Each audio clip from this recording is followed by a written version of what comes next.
हे जी बेबंदशाही जी सुरू आहे याला जर समजा काही प्रमाणामध्ये जर त्याला जर थांबवायचं असेल, अटकाव करायचा असेल, तर ही महानगरपालिका या सगळ्यात मुंबई, ठाणा या सगळ्याच मी MMR रिजन म्हणतोय, या आमच्या हातामध्ये येणं गरजेचं आहे.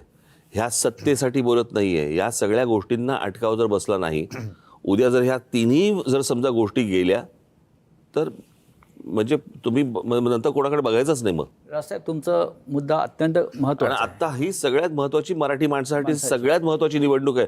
मी हे निवडणुकीसाठी बोलत नाही, निवडणुका लागायच्या अगोदरपासून बोलतोय आम्ही.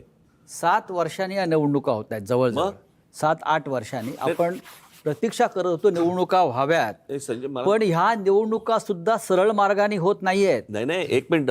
हिंदीची सक्ती, एक मिनिट, यंत्रणांचा गैरवापर, हिंदीची सक्ती. हो. मी त्यावेळेला आठवतं ना, मी त्यावेळेला म्हटलं होतं की हिंदीची सक्ती नाहीये, हे चाचपडून बघतायत तुम्हाला की तुम्ही जागे आहात का झोपलेला आहात.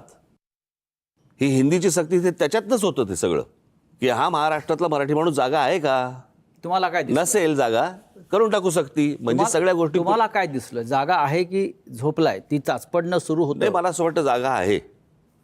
आणि तो नुसताच जागा नाही, त्रासला पण आहे आणि रागावलेला पण आहे. तो बोलत नाही याचा अर्थ असा नाही आहे. मला असं वाटतं, माझी अपेक्षा आहे, देवीकडे प्रार्थना आहे की तो जागा राहावा आणि त्यांनी बदल घडवावा. नाही, जसं मगाशी माझा एक प्रश्न होता की 7 वर्षांनी निवडणुका होत आहेत, त्याही सरळ मार्गाने होत नाही आहेत. धमक्या, दहशत, नाही, पण मला पैशाने माणसं विकत घेणं. अरे माझं तेच म्हणणं आहे ना. काय जर होणार? ते म्हणतायत की आम्ही विकास केला ना, तर मग तुम्हाला धमक्या का द्याव्या लागतायत? तुम्हाला पैसे का वापरायला लागतायत? तुम्हाला उमेदवारा मागे का घ्यायला लावताय? तुम्ही म्हणताय ना विकास केला, मग विकासावरती बोला.